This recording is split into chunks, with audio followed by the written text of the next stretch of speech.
1998년 7월 20일 미국 아이오와주 작은 마을 엔도라에서 오후 4시에서 5시 사이 사냥꾼 캐리가 사냥을 즐기다가 갑자기 총에 맞아 사망하는 사건이 발생했습니다. 당시 사건 현장에는 캐리의 차가 트렁크가 열린 채 있었고요. 그 트렁크 안에는 캐리의 총과 사냥한 칠면조가 있었어요.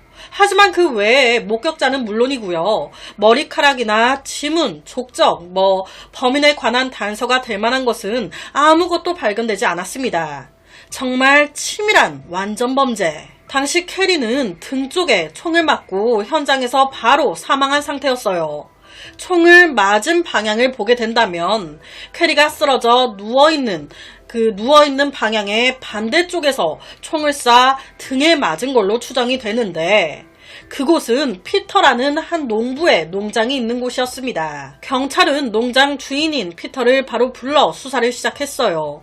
이 피터는요, 캐리와 사이가 굉장히 안 좋았습니다. 그런데 캐리가 사망하던 날 오후 4시경에 캐리가 피터 집에서 나오는 걸 본 목격자가 있네? 오라, 캐리의 사망 추정 시간은 4시에서 5시 사이인데 딱딱딱 시간이 맞잖아. 피터, 네가 캐리 죽였구나. 경찰은 더욱더 피터를 쪼기 시작했어요. 그런데 이 피터가 계속 억울하다고 얘기하는 거예요. 내가 캐리 죽이고 싶을 만큼 미워한 건 맞아요. 그런데 미워한다고 해서 무조건 죽이는 건 아니지 않습니까? 사건 당일날 캐리 만난 것도 맞습니다. 그런데 그를 죽인 건 내가 아니라고요. 사실 캐리와 피터 사이가 안 좋았던 이유가 이 캐리가 피터의 농장에 와가지고 칠면조를 사냥해 가는 거예요. 피터 농장에서 사냥하는 거죠. 그러니까 당연히 피터 가만히 있겠습니까? 우리 농장에서 키우는 칠면조야. 왜 자꾸 사냥해 가는 거야? 우리도 칠면조 키워가지고 돈을 벌고 있는데 네가 다 잡아가면 우리는 어쩌라고. 우리 농장에서 사냥하지 마, 이 새끼야. 아니, 솔직히 당연한 말이죠. 우리가 키우는 칠면조인데 웬 딴 놈이 와서 잡아가. 그런데 이 캐리 막무가내인 거예요. 싫은데 계속 잡아갈 건데 뭐 어쩔 거야 니가. 이런 식인 거예요. 당연히 말이 안 통하니까 피터는 절도죄로 경찰에 신고하겠다고 얘기했습니다. 그랬더니 그날 캐리가 갑자기 피터를 뒤지게 때리기 시작한 거예요. 그래? 신고할 거야? 신고해봐. 넌 신고하면 나한테 뒤질 줄 알아. 와, 똥 싼 놈이 성낸다고 캐리가 이렇게 나오니까 피터 정말 죽이고 싶었겠죠. 그래서 이때 피터가 총을 꺼낸 거예요. 진짜 죽이려고. 그런데 피터 말에 의하면 이때 총을 꺼냈는데 캐리가 그거 알고 피터가 들고 있는 총을 뺏은 거예요. 그리곤 와, 네가 이걸로 날 죽이려고? 그러면서 피터를 넘어뜨리고 피터의 손을 발로 밟아 부러뜨린 겁니다. 실제로 피터의 손은요, 엉망진창이었어요. 오른손 엄지와 검지, 골절 상태. 피터 오른손잡이인데 이 상태로는 총을 쏘지 못하죠. 그러니까 피터 입장에서는 그놈 때문에 살인 혐의를 쓰고 그놈한테 밟힌 덕에 혐의에서 벗어난 거예요, 지금. 그렇다면 캐리를 죽인 진짜 범인은 누구인 걸까? 두 번째로 나온 용의자는 닉이라는 남자였습니다. 이 남자 또한 캐리에 대해서 굉장히 악감정을 가지고 있는 남자였어요. 왜냐? 이 닉이 여자친구가 있었단 말이에요. 사건 3일 전 저녁에 여자친구랑 닉이 데이트를 하는데 갑자기 캐리가 나타난 거예요. 그리고는 나는 언제 이렇게 이쁜 여자랑 데이트를 해보나?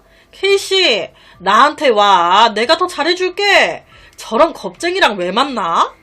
닉 여자친구를 캐리가 막 안고 난리를 친 거예요. 그러니까 이 캐리라는 남자 거의 마을에 지가 대빵이야. 무대뽀로 지 하고 싶은 대로 동네 양아치. 당연히 캐리의 이런 행동에 여자친구 케이씨는 닉한테 도움을 요청했습니다. 자기야, 이 남자 왜 이래? 나 좀 도와줘. 그런데 이때 닉 진짜 겁쟁이. 여자친구를 그대로 두고 혼자 도망간 거예요. 닉 입장에서는 캐리 죽이고 싶었겠죠.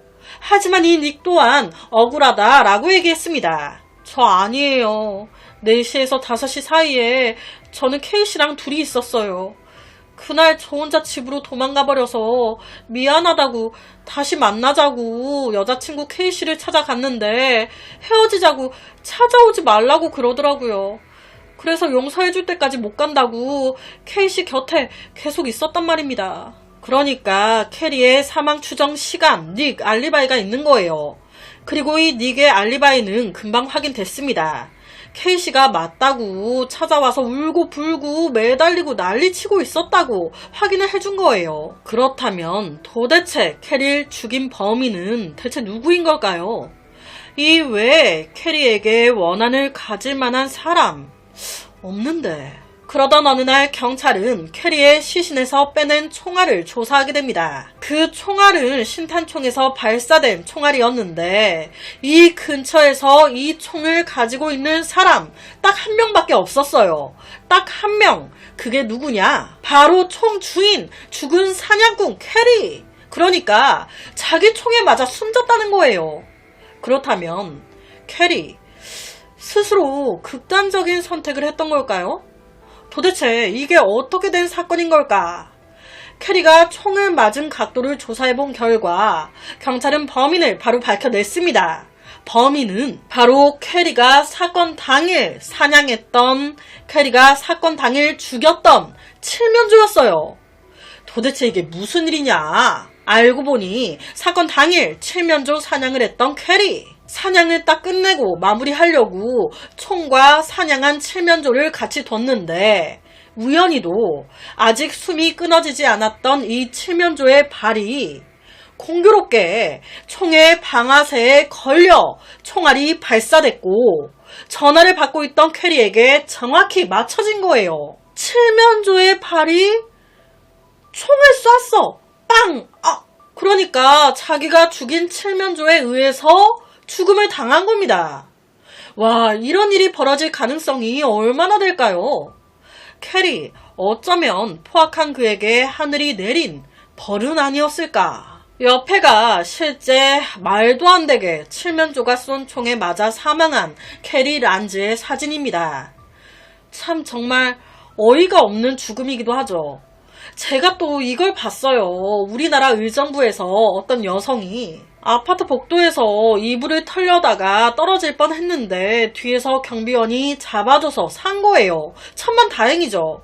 그리고 같은 날 이 여성이 이게 너무 충격적이었다 보니까 가족들이 왔을 때 이 얘기를 한 거예요. 아니, 나 1시간 전에 여기서 이렇게 딱 서가지고 이렇게 이불을 털다가 떨어질 뻔했는데 뒤에서 사람이 잡아줘서 살았다니까. 낮에 있었던 일을 재현하겠다고 빈손으로 이불을 강하게 터는 모습을 재현하다가 순간 균형을 잃고 다시 밖으로 추락하신 거예요. 그래서 사망하셨대요. 당시 사고 난 난간의 높이가 1m 20cm였다는데 이불 털다 떨어질 뻔했다라는 걸 재현하다가 다시 떨어져서 사망하신. 또 하나는 제가 전에 다뤘었던 모텔의 한 방에서 실수로 총을 쐈는데 그 총이 정확히 기억은 안 나는데 방의 어느 구멍을 통해 옆방으로 총알이 이동, 옆방에서 자고 있던 한 투숙객 남성의 파이어에그를 덮친 거예요. 총알이. 그래서 옆방 투숙객이 사망한 사건. 정말 별의별 사건이 다 있죠. 옆에 사건은 제가 이 영상 고정 댓글에 링크를 올려두겠습니다. 댓글 확인 후에 링크를 클릭하시면 바로 해당 사건으로 연결이 되실 거예요. 참 정말 위험은 항상 도사리고 있는 것 같아요. 여기까지가 오늘 제가 준비한 사건입니다. 어떻게 들으셨나요? 매일 저녁 10시 25분 모미지 업로드 구독과 좋아요 한 번씩 부탁드립니다. 내일 저녁 또 다른 사건으로 찾아뵙겠습니다.